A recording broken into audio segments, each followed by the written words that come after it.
नमस्कार दोस्तों, good morning. Social science SST MCQ series number 10 आज आपके सामने लेके आए हैं। इसके पहले एसएसटी का सोशल साइंस का सोशल स्टडी का आपको सीरीज नंबर 1 से लेकर 9 तक का वीडियो बना है। जो नहीं देखे हैं जाइएगा चैनल की प्लेलिस्ट में, वहां पे आपको सोशल साइंस का मिल जाएगा। एमसीक्यू सीरीज नंबर 1 से लेकर 9 तक बहुत ही डीपली में जानकारी आपको दी जाती है। इसी कारण से वीडियो को आप स्किप ना करें, शुरू से लेकर लास्ट तक अवश्य देखें। बहुत कुछ जानकारी प्राप्त होगा एसएसटी के बारे में। ये जो क्वेश्चन करवा रहे हैं ये आपका देखिए बेनिफिट होगा एसएससी, रेलवे, ग्रुप डी, ये चल रहा है एग्जाम, एनटीपीसी आपका क्लासेस आपका 8, 9, 10 जहां पे क्वेश्चन एसएसटी से आते हैं वहां पे आपको बहुत ज्यादा यूजफुल होगा। इसमें मिक्सिंग क्वेश्चन किया गया आपका हिस्ट्री से, ज्योग्राफी से, पॉलिटिकल से, सामाजिक विज्ञान के बाद तक किया बहुत बढ़िया जानकारी प्राप्त कर सकेंगे। और प्रत्येक सीरीज में आपको सोशल साइंस का 30 क्वेश्चन करवाया जाता है। इसी कारण से मेरे वीडियो को देखेंगे बहुत कुछ आपको एग्जाम में पकड़ा जाएगा। तो स्टार्ट करते हैं नंबर फर्स्ट क्वेश्चन से। कहता है मौर्य शासक अशोक द्वारा लड़ी गई लड़ाई का स्थल कलिंग वर्तमान में कहाँ है। अब देखिए एक अशोक जो है लड़ाई को लड़े हैं उसका नाम देखिए है कलिंग। वो पूछता है वर्तमान में इस प्रेजेंट टाइम में कहाँ है। ए केरल, बी आंध्र प्रदेश, सी कर्नाटक, डी उड़ीसा। प्रत्येक क्वेश्चन में आपको क्वेश्चन करने के बाद ऑप्शन के बाद आपको समय मिलेगा 5 से लेकर 10 सेकंड का। आप जांच सकते हैं कितने का टॉप 30 जो है तो साइंस एमसीक्यू आप सही कर पाते हैं।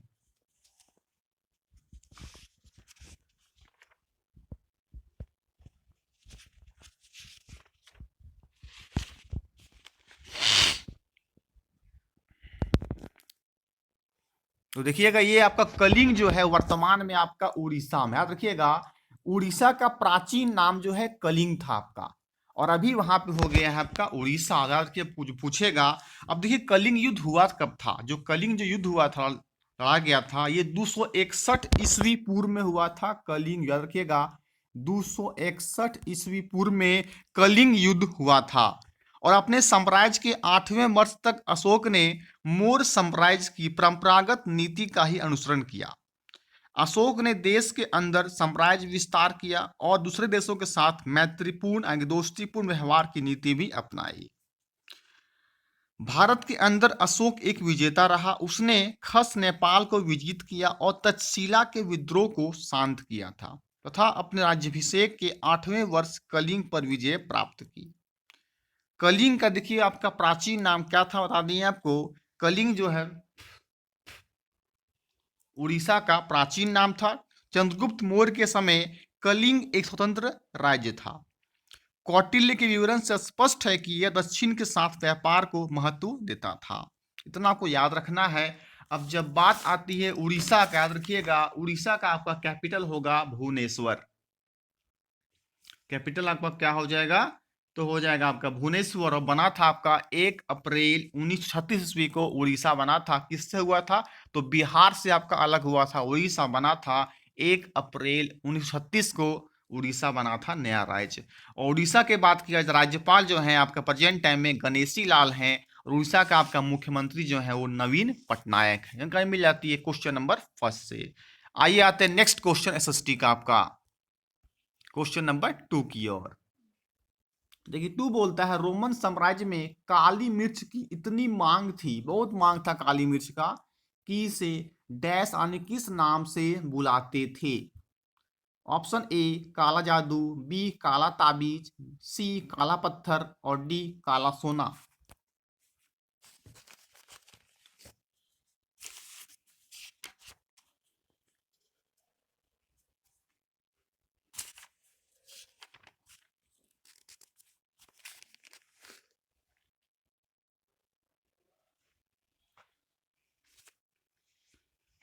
सही देखिए सही उत्तर हो जाएगा रोमन साम्राज्य में काली मिर्च की इतनी मांग थी कि इसे काला सोना के नाम से पुकारा जाता था। मीन्स 2 का option number D correct answer हो जाएगा। काला सोना के नाम से बुलाते थे। आइए कुछ जानते हैं इसके बारे में। देखिए दक्षिण भारत सोना, मसाले खास और खास तौर पर काली मिर्च यानी कि यवन प्रिय कीमती पत्थरों के लिए प्रसिद्ध था। बहुत पॉपुलर था कीमत पत्थर के लिए। काली मिर्च की रोमन साम्राज्य में इतनी मांग थी कि इसे क्या कहते थे, काले सोने के नाम से बुलाते थे। दक्षिण भारत में अनेक रोमन सिक्का भी मिला है। दक्षिण भारत में क्या है, बहुत सारे सिक्के भी मिले हैं रोमन के। कहीं मिल जाती है क्वेश्चन नंबर 2 से। आइए आते नेक्स्ट क्वेश्चन की ओर। एसएसटी का नंबर 3rd क्वेश्चन कहता है, देखिएगा, चालुक्य राजवंश के दरबारी कवि रवि कृति द्वारा रचित प्रशस्ति से पता चलता है कि पुलकेशिन द्वितीय ने पूर्व तथा पश्चिम दोनों समुद्र तटीय इलाकों में अपने अभियान चलाए तथा हर्ष को आगे बढ़ने से रोका। रवि कृति किस चालुक्य राजा के दरबारी कवि थे? ए पुलकेशिन द्वितीय, बी पुलकेशिन प्रथम, सी राजराज प्रथम और डी कृष्णा द्वितीय।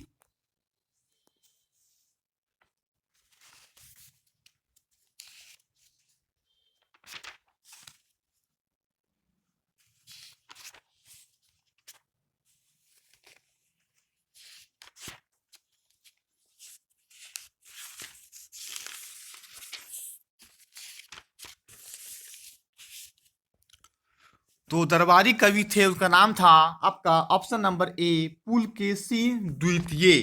पुलकेशिन द्वितीय यहाँ पे आपका राइट आंसर हो जाएगा। 3rd का आपका option number A correct answer हो जाएगा, पुलकेशिन द्वितीय।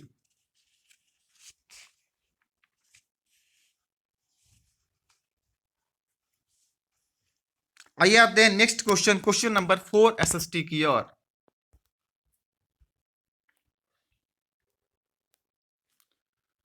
क्वेश्चन नंबर 4 कहता है, चोल वंश के प्रसिद्ध शासक राजराज प्रथम ने श्रीलंका को विजित कर इसका क्या नाम रखा?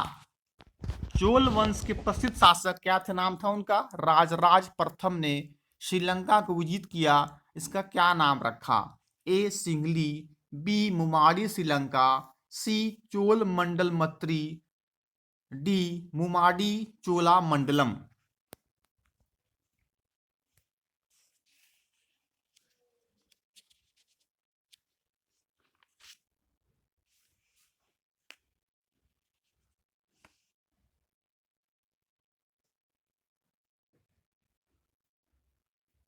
तो चोल वंश के प्रसिद्ध शासक राजराज प्रथम ने श्रीलंका को विजित किया, हरा दिया, इसका नाम रखा आपका ऑप्शन नंबर डी मुमाड़ी चोला मंडलम रखा। क्या रखा? मुमाड़ी चोला मंडलम रखा। मीन्स आपका 4th का option number D correct answer हो जाएगा। आइए आते हैं नेक्स्ट क्वेश्चन की ओर।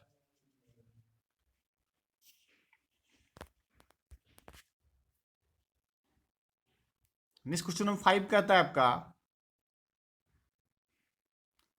चोल मंदिरों के विषय में निम्नलिखित कथनों में कौन सा सही है? कभी परीक्षा में ऐसे ही पूछ सकता है कि कौन सा इसमें सही है। 4 ऑप्शन दे देगा, बोलेगा एक कौन सही है वो आप सही कीजिए। ए चोल मंदिर आर्थिक सामाजिक और सांस्कृतिक जीवन के केंद्र थे। बी लौह प्रतिमाओं का निर्माण चोल मंदिरों की मुख्य विशेषता थी। सी चोल मंदिर प्रायः अपने आसपास विकसित होने वाली ग्रामीण बस्तियों के केंद्र बन गए। डी जनसाधारण द्वारा दी गई भूमि से चोल मंदिर संपन्न हो गए। ये आपको परीक्षा में सीटेट जो देने वाले हैं उसमें बहुत फायदा करेगा। सीटेट में बहुत डीपली क्वेश्चन पूछता है, इस कारण वीडियो देखिए। सीटेट जेटेट में भी आपको ये बहुत यूजफुल काम करेगा एसएसटी का वीडियो।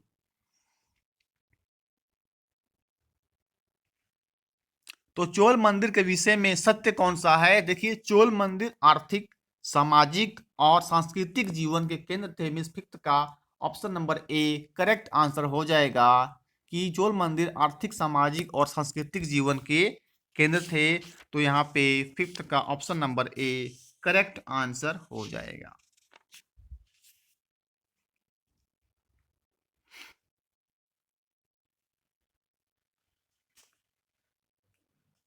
आइए अब आते हैं नेक्स्ट क्वेश्चन, क्वेश्चन नंबर 6 की ओर।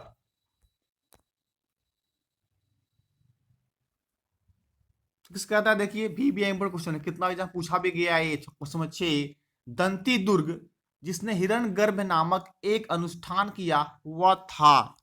क्या केंद्र ने हिरण्यगर्भ नामक एक अनुष्ठान किया था, वह क्या था? चोल राजा, प्रतिहार प्रधान, राष्ट्रकूट प्रधान और ऑप्शन डी पल्लव प्रधान।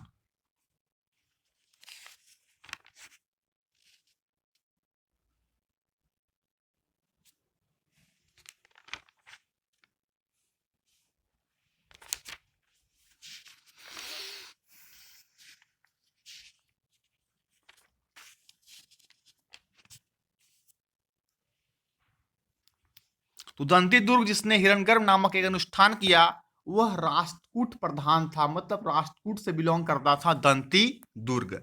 आइए कुछ जानते हैं अब दंती दुर्ग के बारे में। दंती दुर्ग ने अपने चालुक्य स्वामी को हराकर क्या किया, हिरण्यगर्भ।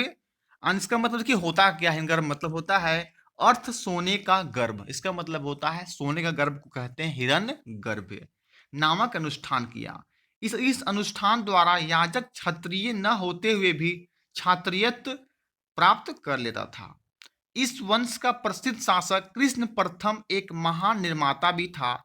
उसने एलोरा के प्रसिद्ध क्लास मंदिर का निर्माण करवाया। पूछेगा परीक्षा में, प्रसिद्ध एलोरा का प्रसिद्ध कैलाश मंदिर किसने निर्माण करवाया, तो कहना हो कृष्ण प्रथम ने एलोरा के प्रसिद्ध कैलाश मंदिर का निर्माण आने की बनवाया था। जानकारी मिल जाती है क्वेश्चन नंबर 6 से। आइए आते हैं नेक्स्ट क्वेश्चन की ओर।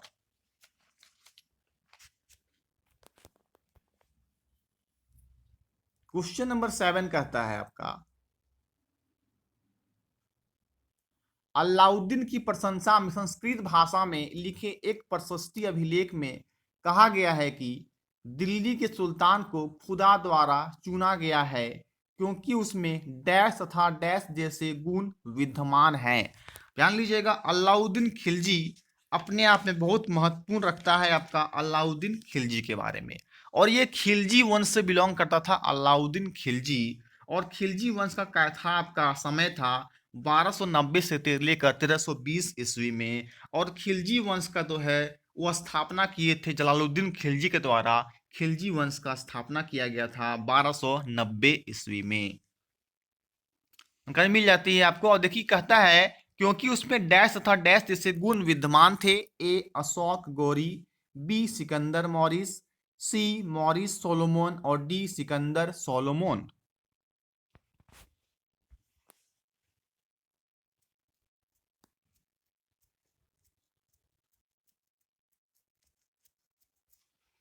तो उसमें मॉरिस और सोलोमन जैसे गुणमान थे। मीन्स 7th का option number C correct answer हो जाएगा। आइए जरा बात करेंगे हम लोग अलाउद्दीन खिलजी के बारे में। देखिए अलाउद्दीन खिलजी का कार्यकाल था आपका जो खिलजी वंश का 1296 से लेकर 1316 ईस्वी तक था। उसे सिकंदर ए सानी भी कहा जाता है अलाउद्दीन खिलजी को। ये अलाउद्दीन खिलजी के राज्यारोहण के साथ ही सल्तनत के साम्राज्यवादी युग का आरंभ हुआ होता है। जब वह सूबेदार था तभी उसने 1292 ईस्वी में मालवा पर और 1294 ईस्वी में देवगिरी पर आक्रमण कर अपना धन इकट्ठा कर लिया, वो जमा कर लिया। कौन, अलाउद्दीन खिलजी। अलाउद्दीन ने अपना राज्याभिषेक दिल्ली में बलबन के लाल महल में करवाया था। अजमल कहाँ करवाया, तो बलबन के लाल महल में।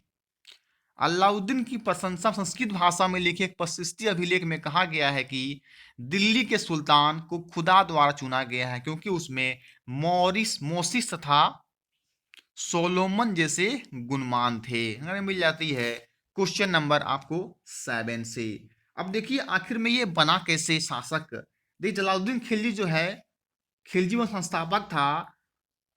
जलालुद्दीन के भतीजे थे अलाउद्दीन खिलजी ने उसकी हत्या कर दी। और देखिए जलालुद्दीन खिलजी जो स्थापना है खिलजी वंश का, वो भतीजा था उसका अलाउद्दीन खिलजी। और अलाउद्दीन खिलजी ने उसे मार दिया और अजगद्दी पर कब्जा कर लिया था। जानकारी मिल जाती है क्वेश्चन नंबर 7 से। आइए आते हैं नेक्स्ट क्वेश्चन की ओर।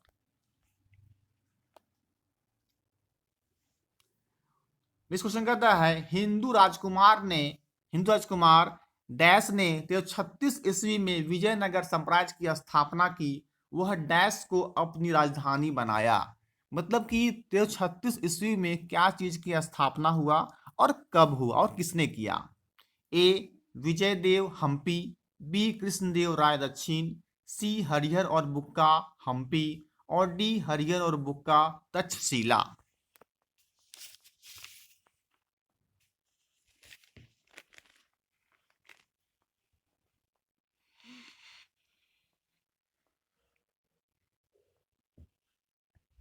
तो 1336 ईस्वी में हरिहर और बुक्का राजधानी कहाँ बनाया था? हम्पी को बनाया था। ध्यान दीजिएगा, वो नाम है आपका है विजयनगर साम्राज्य। परीक्षा में ऐसे पूछ सकता है आपको कि विजयनगर साम्राज्य की स्थापना किसके द्वारा किया गया, तो कहना होगा हरिहर और बुक्का के द्वारा किया गया था। कब किया गया था? तो 1336 ईस्वी में विजयनगर साम्राज्य की स्थापना। इसकी राजधानी कहाँ थी? तो कहना होगा हम्पी। आइए कुछ जान लेते हैं जरा हम्पी के बारे में। देखिए, हरिहर और बुक्का दो भाई ने मिलकर विजयनगर साम्राज्य की स्थापना की थी। अब देखिए, जब मोहम्मद बिन तुगलक दक्षिण में अपनी शक्ति खो रहा था, तब दो हिंदू राजकुमार, दो भाई आए थे। क्या नाम था? हरिहर और बुक्का ने अपने गुरु विद्यारण्य से प्रेरित होकर 1336 ईस्वी में विजयनगर साम्राज्य की स्थापना की और हम्पी को क्या किया? राजधानी बना लिया, जो कृष्णा और तुंगभद्रा नदी के घाटिये में स्थित है। पूछेगा हम्पी कौन सी नदी पर स्थित है, तो कहना होगा कृष्णा और तुंगभद्रा नदी पर स्थित है आपका हम्पी जो जगह है। हम्पी की वास्तुकला उत्तम दर्जे की है। किले की दीवार के पत्थरों को किसी प्रकार के गारे चूने का प्रयोग किए बिना ही आपस में गूथा गया है हम्पी, जो कि आपका कर्नाटक में स्थित है। शाही भवनों में भव्य मेहराब, गुंबद, विशाल कच्छ मूर्तियों रखने हेतु आले तथा बाग बगीचों में भी कमल व टोडों की मूर्तियां सजी थी। अब देखिए, कृष्णदेव राय 1509 से 1529 ईस्वी में कार्यकाल था इनका। विजयनगर का सबसे प्रसिद्ध राजा कौन था? तो कृष्णदेव राय। सबसे प्रसिद्ध राजा जो था वो कृष्णदेव राय था विजयनगर साम्राज्य का। याद रखिएगा, बहुत महत्वपूर्ण चीज है।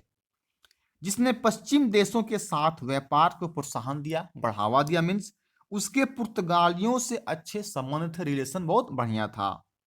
उसके समय भारत का पश्चिमी तट व्यापारिक केंद्रों के रूप में स्थापित हो चुका था। हम्पी उस समय 15वीं-16वीं शताब्दी में कई वाणिज्यिक और सांस्कृतिक गतिविधियों का केंद्र था। वहां के बाजारों में मूरो यानी कि मुस्लिम व्यापारियों का समूह, चेटियों और पुर्तगालियों जैसे यूरोपीय व्यापारियों का जमघट लगा रहता था तथा देवदासियों यानी कि विरूपाक्ष शिव मंदिर में देव प्रतिमा राजा व प्रजाजनों के सामने नृत्य किया करती थी।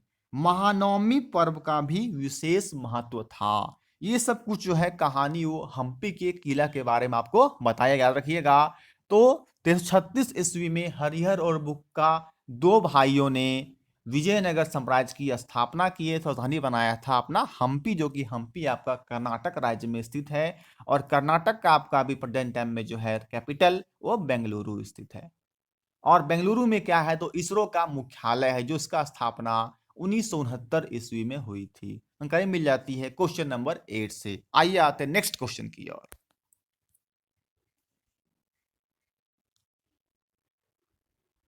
नेक्स्ट क्वेश्चन कहता है आपका 1556 ईस्वी में हुए पानीपत के द्वितीय युद्ध में बैरम खां की सहायता से अकबर ने किसे पराजित किया? 56 ईस्वी में देखिए क्या हुआ है आपका पानीपत का द्वितीय युद्ध। ध्यान लीजिएगा, अब बात जब आती है पानीपत के बारे में, ध्यान लीजिएगा, पानीपत का 3 युद्ध हुआ है। पानीपत का प्रथम युद्ध हुआ था आपका 1526 ईस्वी में, हुआ था आपका बाबर और इब्राहिम लोदी के बीच। और बात कीजिएगा अगर मुगल काल का जो है स्थापना वो बाबर के द्वारा 1526 ईस्वी में किया गया था। और पानीपत का प्रथम युद्ध भी हुआ था आपका बाबर और इब्राहिम लोदी के बीच, जिसमें बाबर को जीत मिली थी। और द्वितीय युद्ध कब हुआ? 1556 ईस्वी में, जो कि बैरम खां सतह से अकबर ने किसे पराजित किया? Option A Hemu, B Ahmad Shah Abdali, सी इब्राहिम लोदी और डी मराठा शासक।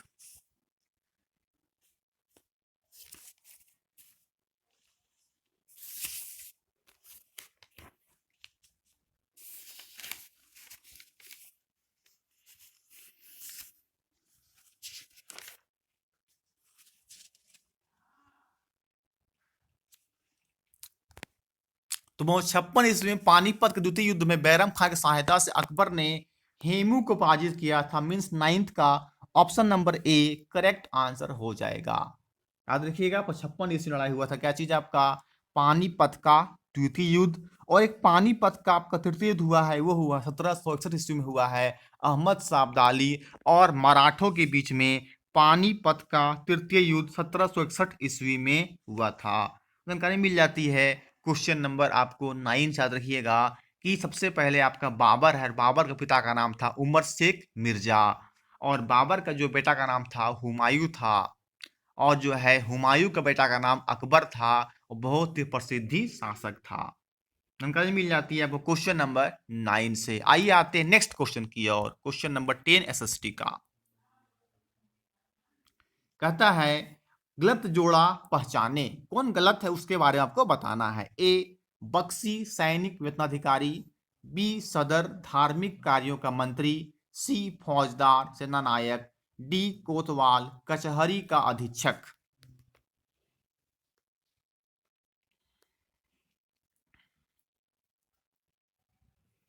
देखिए गलत जोड़ा में देखिए 3 सही है, एक गलत है। देखिए बख्शी सैनिक उत्तराधिकारी बिल्कुल सही है, सदर को कहते हैं धार्मिक कार्यों का मंत्री, ये भी सही है, फौजदार सेनानायक सही है, डी कोतवाल कचहरी का अधीक्षक ये आपका गलत जोड़ा है, मीन्स 10th का option number D correct answer हो जाएगा। कोतवाल कचहरी का अधीक्षक यहाँ पे गलत आंसर है।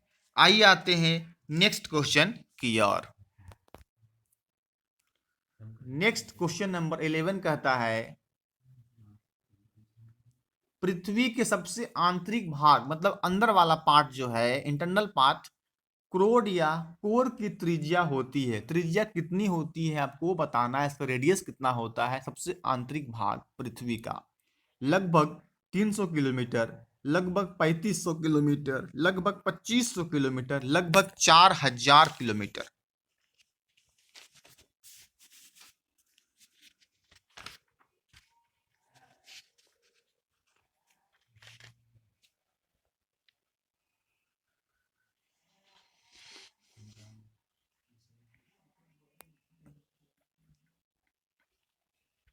तो पृथ्वी के सबसे आंतरिक भाग इंटरनल पार्ट क्रोड या कोर की त्रिज्या आपका लगभग 3500 किलोमीटर होता है, मीन्स 11th का बी होगा आंसर। क्या चीज अबाउट 3500 किलोमीटर होता है पृथ्वी सबसे आंतरिक भाग की क्रोड या कोर की त्रिज्या। आइए आते नेक्स्ट क्वेश्चन की ओर।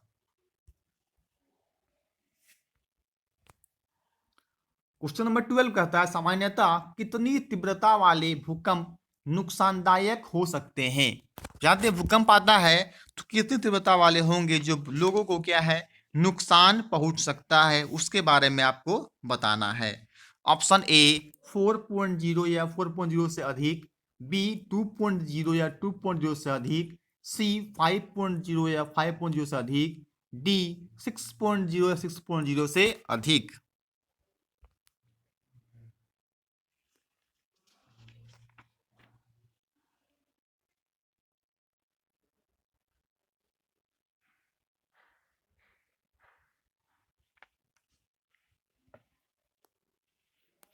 तो नुकसानदायक हो सकते हैं अगर भूकंप 5.0 से 5.0 या 5.0 से अधिक होगा तो तीव्रता वाले भूकंप नुकसानदायक हो सकता है। मिस 12th का option number C correct answer. याद रखिएगा बहुत बड़ो जरूरी प्रश्न है। आइए कुछ जानकारी लेंगे हम लोग भूकंप के बारे में। देखिए पृथ्वी पर संचालित आंतरिक भूशक्तियां दो प्रकार की गति करती है, एक दीर्घकालिक करती है, वो आकस्मिक करती है। दीर्घकालीन बहुत लंबे गति से, आकस्मिक मतलब बहुत जल्दी तुरंत कर लेता अचानक। देखिए दीर्घकालीन भूगतियां क्या होता है, ये वे आंतरिक गतिविधियां हैं जो लाखों करोड़ों वर्षों में पूर्ण होती है, पूरा होता है। आकस्मिक भूगतियां क्या है, ये पृथ्वी के आंतरिक भूगर्भ में संचालित होने वाली वे आकस्मिक प्रक्रियाएं जो पृथ्वी धरातल पर कुछ सेकेंडों या मिनटों में प्रकट हो जाती, तुरंत हो जाएगा, अचानक हो जाता है, उसे कहते हैं आकस्मिक भूगतियां। पृथ्वी पर भूकंप व ज्वालामुखी आकस्मिक भूगतियां हैं। देखिए भूकंप सामान्यतः पृथ्वी के भूपृष्ठ पर कंपन उत्पन्न होने वाली घटना को कहा जाता है। जब भूकंप उत्पन्न होता है तो भूकंप होता है। अब देखिए स्थल मंडलीय प्लेटों की गति करने पर पृथ्वी की सतह पर कंपन होता है। यह कंपन पृथ्वी के चारों ओर गति करने लगता है। अतः प्लेटों इस अतः प्लेटों के इस कंपन को ही भूकंप कहा जाता है। जब देखिए हम लोग का एक मेन होता है केंद्र, ठीक है, जब प्लेट अगर खिसक जाता है तो भूकंप आ जाता है, तो वही खिसकने से भूकंप आता है, समझिएगा मेन चीज ये है। यद्यपि हमारे पृथ्वी पर प्रतिदिन भूकंप आते रहते हैं जो हल्के या कम तीव्रता वाले होते, जो पता हम लोग को चल नहीं पाता है। भयंकर या अधिक तीव्रता वाले भूकंप कम ही आते हैं। अब देखिए भूकंप के अध्ययन को क्या कहते हैं, सिस्मोलॉजी कहा है। क्वेश्चन पूछ सकता है भूकंप के अध्ययन को क्या कहा जाता है, कहना होगा सिस्मोलॉजी कहा जाता है भूकंप के अध्ययन को। ये किसी परीक्षा में पूछ सकता है। देखिए भूकंप मापने वाले क्या कहेंगे, तो भूकंप यापी मंत्र कहते हैं भूकंप मापने वाले यंत्र को, जिसमें 0 से 9 तक के अंक होते हैं। अब देखिए सिस्मोग्राफ भाषा का शब्द है जिसका अर्थ है क्या चीज, भूकंप, जो कि यंत्र का नाम है सिस्मोग्राफ।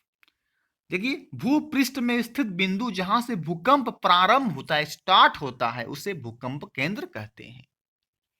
सामान्यतः यह केंद्र भूपृष्ठ में 60 किलोमीटर की गहराई में स्थित होता है। कितना होता है, किलोमीटर अंदर होता है।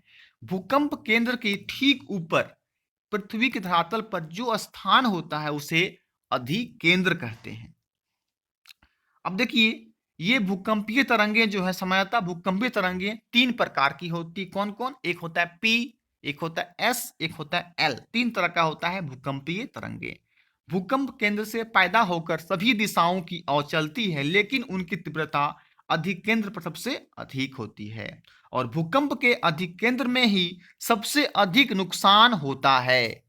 और अधिकेंद्र में दूरी बढ़ने के साथ भूकंप की तीव्रता धीरे धीरे कम होती जाती है। याद रखिएगा, अगर मिल जाती है आपको क्वेश्चन नंबर 12 से, तो तीव्रता सामान्यतः कितनी तीव्रता वाले भूकंप होते हैं नुकसानदायक, हार्मफुल, तो 5.0 या 5.0 से अधिक।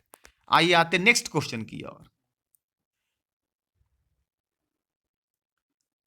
13 कहता है एसएसटी का भूमि का उपयोग निर्धारित किया जाता है। कैसे फिक्स किया जाता है भूमि का उपयोग, ए जलवायु व खनिज से, बी स्थलाकृति की मृदा से, सी ए एवं बी दोनों, डी केवल जल की आवश्यकता से।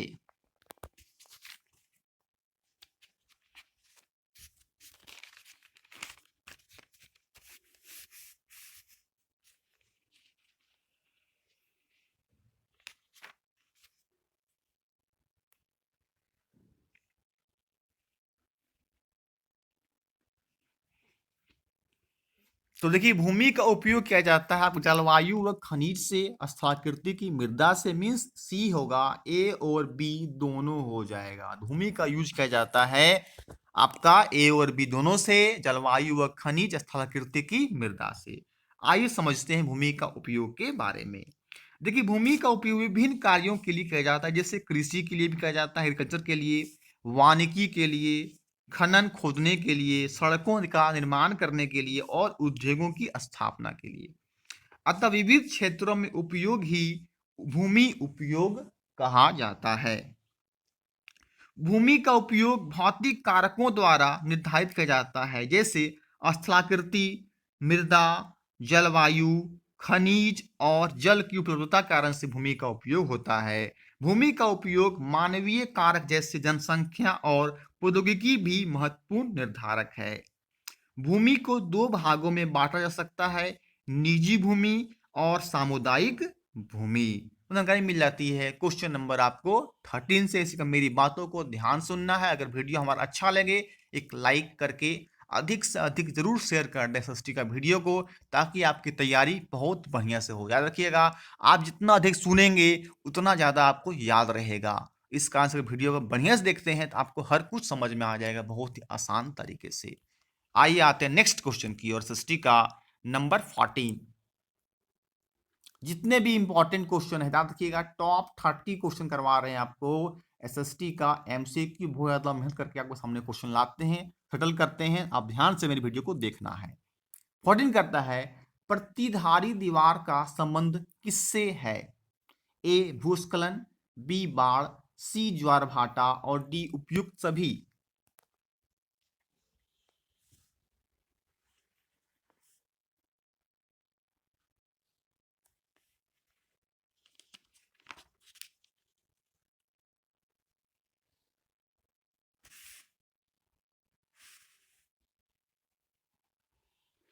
तो प्रतिधारी दीवार का संबंध भूस्खलन से है, मिस 14 का option number A correct answer हो जाएगा कि प्रतिधारी दीवार का संबंध भूस्खलन से है।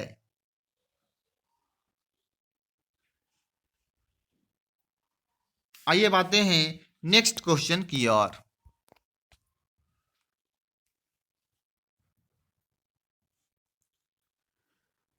नेक्स्ट क्वेश्चन कहता है 15 नंबर एसएसटी का, भारत में अक्षय ऊर्जा दिवस या नवनीकरण ऊर्जा दिवस कब मनाया जाता है। देखिए कभी कभी परीक्षा में आपको इंपॉर्टेंट डेट से भी पूछ लिया करता है, तो यार ध्यान से सुनिएगा कि इंपॉर्टेंट डे क्या है। ए 23 जुलाई, बी 20 जुलाई, सी 20 अगस्त और डी 23 अगस्त।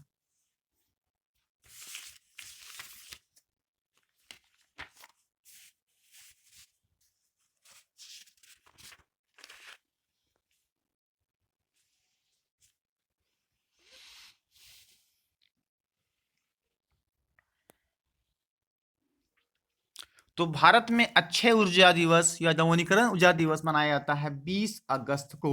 मीन्स 15 का option number C correct answer. याद रखिएगा 20 अगस्त को अक्षय ऊर्जा दिवस और नवीनीकरण ऊर्जा दिवस मनाया जाता है। और क्या मनाया जाता है अगस्त में? अगस्त में आपका राष्ट्रीय खेल दिवस मनाया जाता है। आपके 29 अगस्त को राष्ट्रीय खेल दिवस मनाया जाता है। और याद रखिएगा 15 अगस्त को जो है हम लोग भारत आजाद हुआ था, इंडिपेंडेंस डे मनाया जाता है कब? 15 अगस्त को। जानकारी आपको रखना है क्वेश्चन नंबर 15 से। अक्षय ऊर्जा दिवस, नवीनीकरणीय ऊर्जा दिवस आपके 20 अगस्त को मनाया जाता है। आइए आते हैं नेक्स्ट क्वेश्चन की ओर। क्वेश्चन कहता है भारत में विद्युत ऊर्जा का सबसे बड़ा स्रोत कौन सा है? क्या है? विद्युत ऊर्जा का स्रोत सबसे बड़ा कौन सा है, वो आपको जानना बहुत जरूरी है। तो ले लीजिए ए परमाणु ऊर्जा, बी तापीय ऊर्जा, सी जल विद्युत और डी पवन ऊर्जा।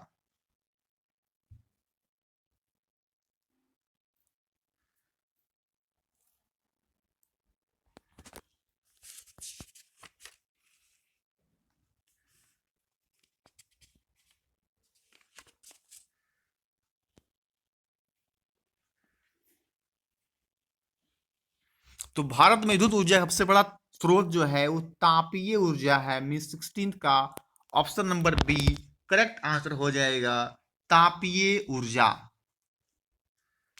अब देखिए तापीय ऊर्जा, जो ताप ऊर्जा पृथ्वी से प्राप्त की जाती है उसे भूतापीय ऊर्जा कहा जाता है। पृथ्वी के अंदर गहराई बढ़ने के साथ तापमान में लगातार वृद्धि होती जाती है।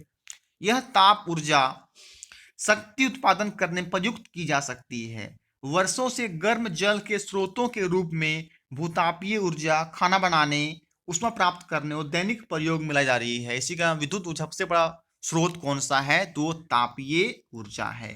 आइए आते हैं नेक्स्ट क्वेश्चन की ओर। जानकारी मिल जाती है क्वेश्चन नंबर 16 से। वीडियो को शेयर अवश्य कर दें, बताएं कमेंट करके एसएसटी का वीडियो हमारा कितना जानकारी आपको अच्छा लगा।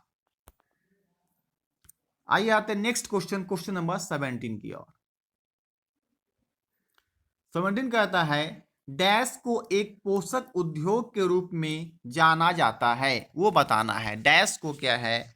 एक पोषक उद्योग के रूप में जाना जाता है। ए सूचना एवं प्रौद्योगिकी को, बी पर्यटन उद्योग को, सी लौह एवं इस्पात उद्योग को, डी कोयला व पेट्रोलियम उद्योग को।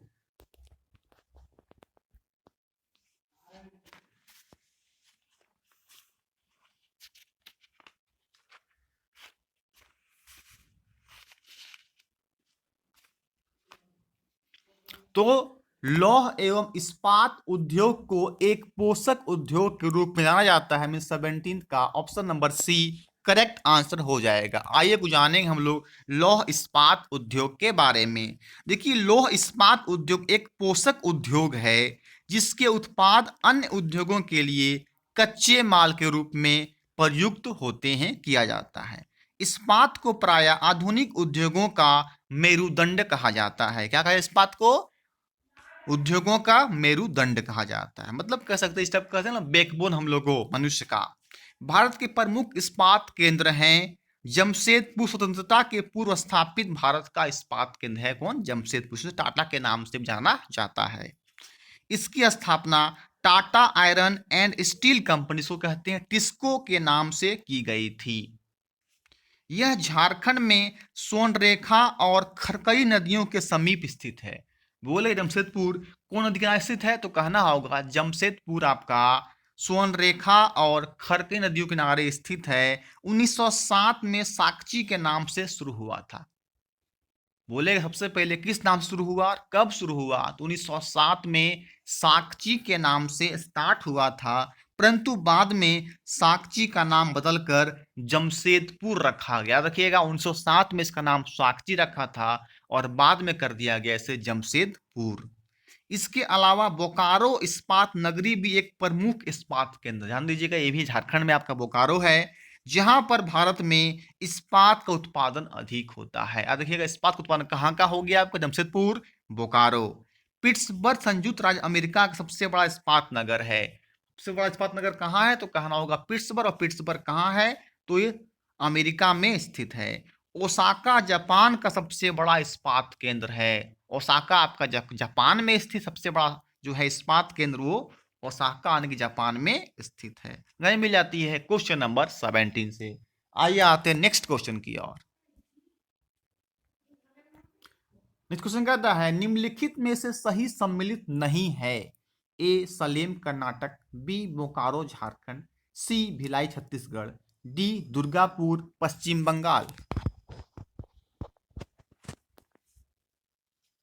तो देखिए आपका बोकारो झारखंड में बिल्कुल सही है, भिलाई छत्तीसगढ़ में बिल्कुल सही है, दुर्गापुर पश्चिम बंगाल में सही है। तो यहाँ पे करना होगा सलेम कर्नाटक में नहीं है, तो option number A correct answer हो जाएगा। परीक्षा में ऐसे पूछ सकता है कौन सही नहीं है मतलब कौन गलत है, वो आपको 3 का पहले सही ढूंढना होगा, फिर आप ऑटोमेटिक इसको सही कर सकते हैं। तो सलेम कर्नाटक में नहीं स्थित है। आइए आते हैं नेक्स्ट क्वेश्चन की ओर। क्वेश्चन नंबर 19 कहता है धर्मनिरपेक्षता या पंथ निरपेक्षता का अर्थ है, उसका अर्थ बताना है। इन दोनों का अर्थ क्या होगा? धर्मनिरपेक्षता और पंथ निरपेक्षता का आपका अर्थ। ए राज्य की समझ सभी समान होते हैं, राज्य का कोई धर्म नहीं है। बी राज्य का धार्मिक स्वरूप होता है। सी राज्य पर धर्म परस्पर जुड़े हैं। डी राज्य पर धर्म का प्रभाव सामाजिक रूप से होता है।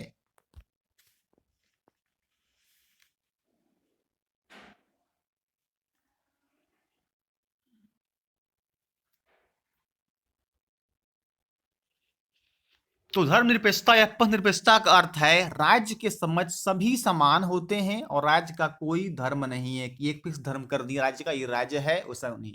सभी धर्म यहाँ निवास कर सकते हैं, चाहे वो हिंदू धर्म हो, बौद्ध धर्म हो, जैन धर्म हो, सिख धर्म हो, मुस्लिम धर्म हो, ईसाई धर्म हो, सभी धर्म के हैं, समान होते हैं, तो कोई धर्म नहीं है। तो 19 का option number A correct answer हो जाएगा। देखिए संविधान में भारत को एक धर्मनिरपेक्ष राज्य घोषित किया गया है। क्या किया गया? धर्मनिरपेक्ष राज्य।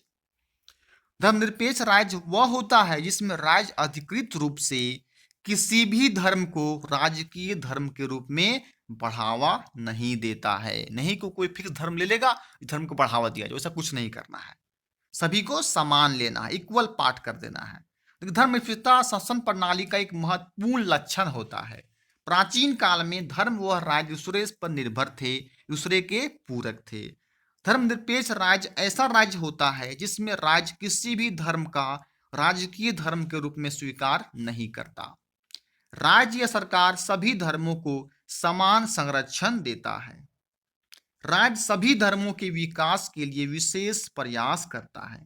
ध्यान दीजिएगा भारत के संविधान की प्रस्तावना में इसकी व्यवस्था करते हुए 42वें संशोधन 1976 के तहत पंथ निरपेक्ष राष्ट्र घोषित किया गया था। कब किया गया था?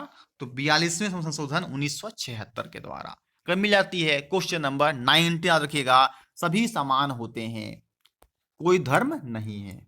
आइए नेक्स्ट क्वेश्चन, क्वेश्चन नंबर 20 आते हैं आपका एसएसटी का। बहुत जबरदस्त क्वेश्चन लेके आ रहे, देखिए आपका 20 नंबर। निम्नलिखित में से कौन सा देश धर्मनिरपेक्ष राज्य है? उसका आपको नाम बताना है। 4 जो है धर्मनिरपेक्ष राज्य वो आपका कौन है? ए कतर, बी अफगानिस्तान, सी नेपाल और डी उपरोक्त सभी।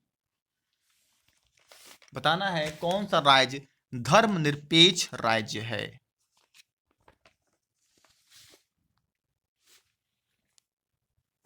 तो आपका नेपाल कौन सा है? नेपाल 20 का सी। नेपाल जो है आपका धर्मनिरपेक्ष राज्य है।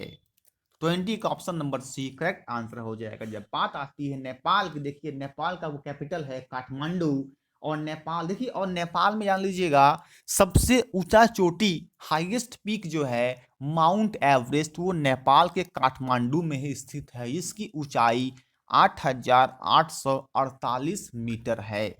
ये अपने आप में बहुत महत्वपूर्ण क्वेश्चन बन जाता है आपको नेपाल से। और देखिए नेपाल की आपका मुद्रा का नाम है नेपाली रुपया, और नेपाल संसद का नाम है राष्ट्रीय पंचायत, और नेपाल के प्रेजेंट टाइम प्रेसिडेंट हैं विद्या देवी भंडारी, और नेपाल के प्रधानमंत्री हैं केपी शर्मा ओली। याद रखिएगा चोटी कहाँ पे है, नेपाल के काठमांडू में, ऊंचाई है 8,848 मीटर। आइए आते हैं नेक्स्ट क्वेश्चन की ओर।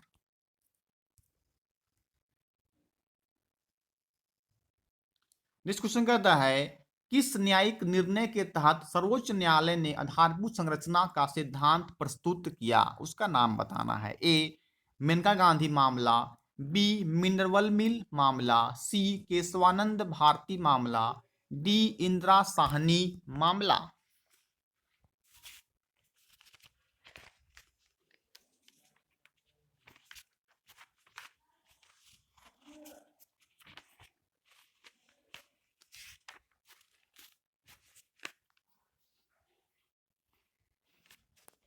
तो उस न्यायिक निर्णय का नाम आपका है केशवानंद भारती मामला के सर्वोच्च न्यायालय ने आधारभूत संरचना का सिद्धांत प्रस्तुत किया। मींस आपका 21 का option number C correct answer हो जाएगा।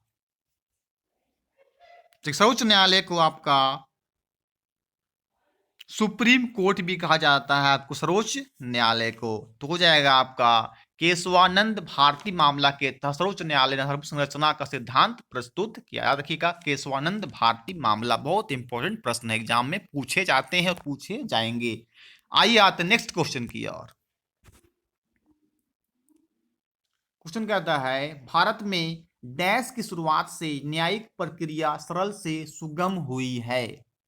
आसान से बहुत आसान हो गया, किस चीज से? ए वैज्ञानिक तकनीक से, बी जनहित याचिका यानी कि PIL, सी न्यायिक सक्रियतावाद, डी न्यायिक स्वतंत्रता।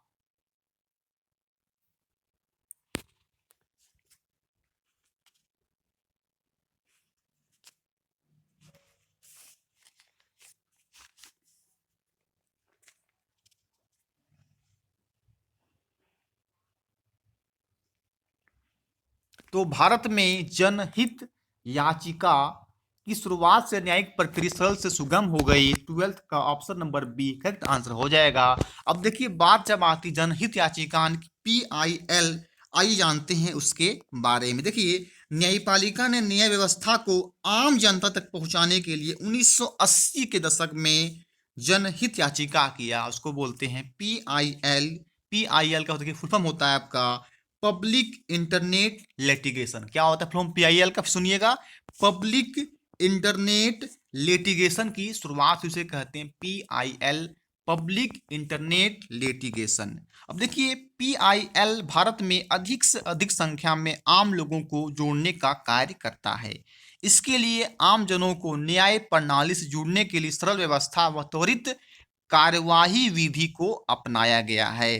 देखिए PIL के माध्यम से समाज से जुड़ी किसी गंभीर समस्या के लिए व्यक्तिगत या सामूहिक रूप से सूचना के किसी भी सरल माध्यम को अपनाते हुए न्यायपालिका को सूचित किया जा सकता है। जानकारी मिल जाती है क्वेश्चन नंबर 22 से। आइए आते नेक्स्ट क्वेश्चन की ओर।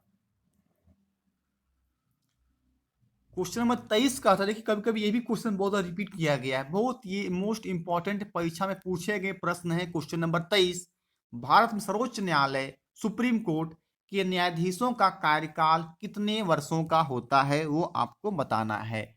ए 6 वर्ष या 65 वर्ष, बी 6 वर्ष या 62 वर्ष, सी 6 वर्ष या 60 वर्ष, ऑप्शन डी 5 वर्ष या 65 वर्ष। बताइएगा कार्यकाल कितने वर्षों का होता है सर्वोच्च न्यायालय के न्यायाधीशों का?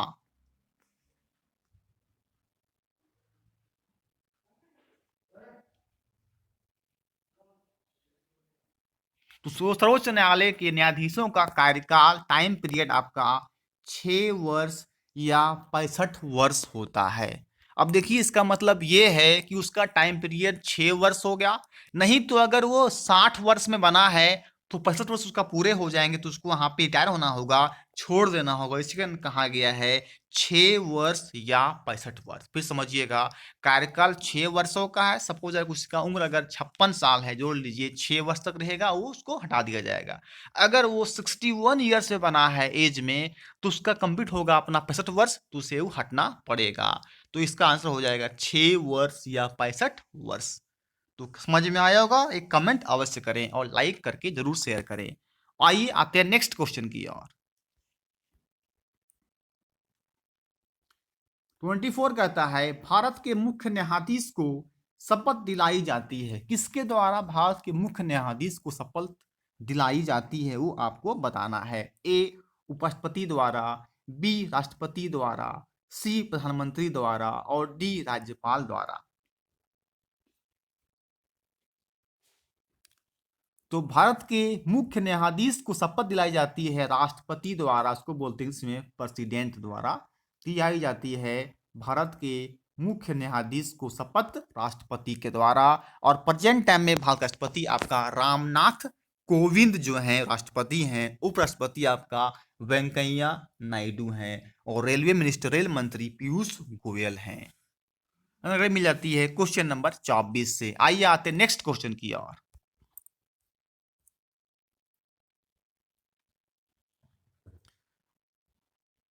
क्वेश्चन कहता है 25 नंबर, आदिवासी शब्द का तात्पर्य होता है। आदिवासी का मतलब अब बताना है क्या होता है। ए परंपरागत निवासी, बी खानाबदोश वासी, सी मूल निवासी और डी प्राचीन वासी।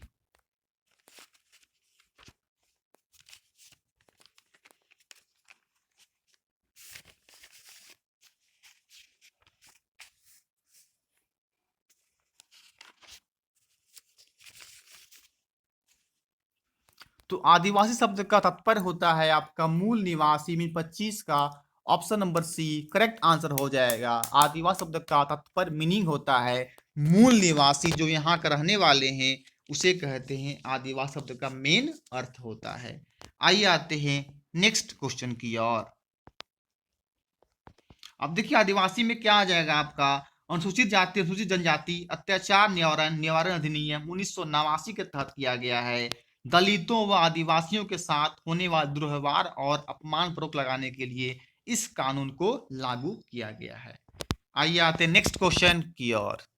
क्वेश्चन नंबर 26 एसएसटी का सीरीज नंबर 10 आपका चल रहा है। 26 नंबर, भारत में निम्नलिखित में से किस राज्य में जनजाति यानी आदिवासी का आबादी निवास नहीं करती है। मतलब उस राज्य का नाम बताना है जहां पे जो है आदिवासी नहीं रहते हैं। बहुत अपने आप में महत्वपूर्ण क्वेश्चन बन जाएगा। ए हरियाणा, बी उत्तराखंड, सी तमिलनाडु और डी महाराष्ट्र।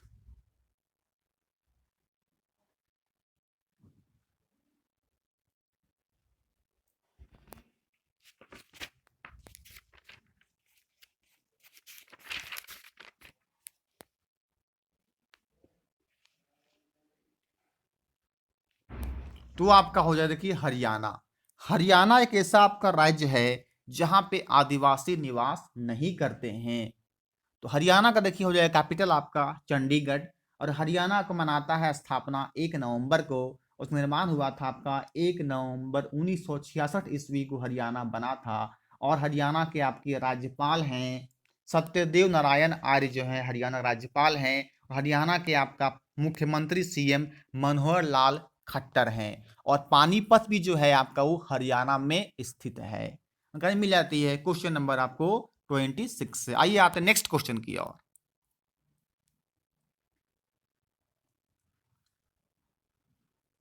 इस क्वेश्चन कहता है 27 नंबर, एक नागरिक समाज व आदिवासी समाज के बीच अंतर किया जा सकता है। कैसे अंतर करेंगे। ए राजनीतिक जीवन के आधार पर, बी सामाजिक जीवन के आधार पर, सी धार्मिक जीवन के आधार पर, डी सामाजिक व सांस्कृतिक जीवन के आधार पर।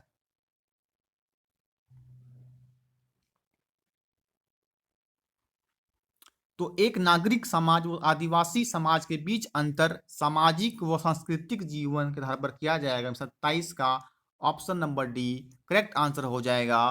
कैसे करेंगे अंतर? नागरिक समाज व आदिवासी समाज के बीच सामाजिक व सांस्कृतिक जीवन के आधार पर किया जाएगा। आइए आते नेक्स्ट क्वेश्चन की ओर। नेक्स्ट क्वेश्चन 28 कहता है निम्नलिखित में से सही सम्मिलित नहीं है, मतलब सही शामिल नहीं किया गया किस चीज को? ए टोन जनजाति तमिलनाडु, बी जारवा झारखंड, सी भोटी जनजाति उत्तर प्रदेश और डी शहरी जनजाति उत्तराखंड।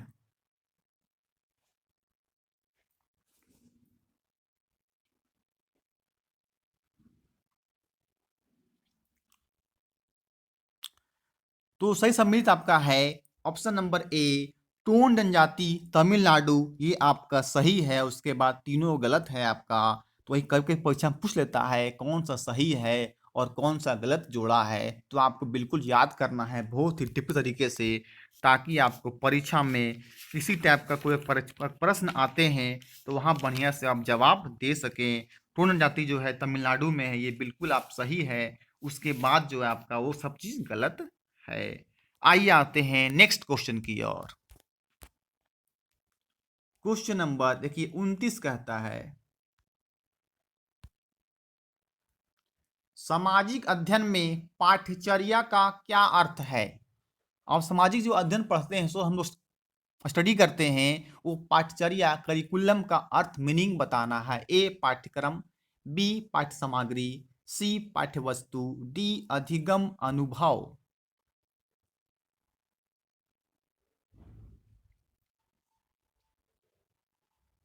तो सामाजिक अध्ययन में पाठ्यचर्या का अर्थ है अधिगम अनुभव। मिस 29 का option number D correct answer हो जाएगा, अधिगम अनुभव होगा।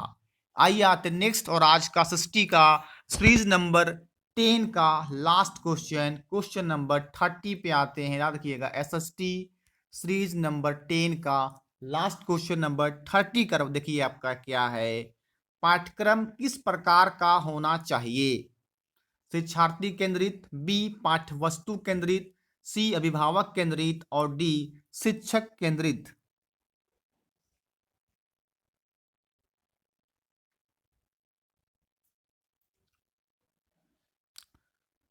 तो पाठ्यक्रम होना चाहिए शिक्षार्थी केंद्रित, मतलब शिक्षा के रूप होना चाहिए। शिक्षा के रूप को ढालकर उसके बारे में प्रयास करना चाहिए बताने के लिए शिक्षा का तरीका कैसा है, लोग को कैसे बढ़ाया जाए, वही पाठ्यक्रम का मेन तरीका होना चाहिए करिकुलम का।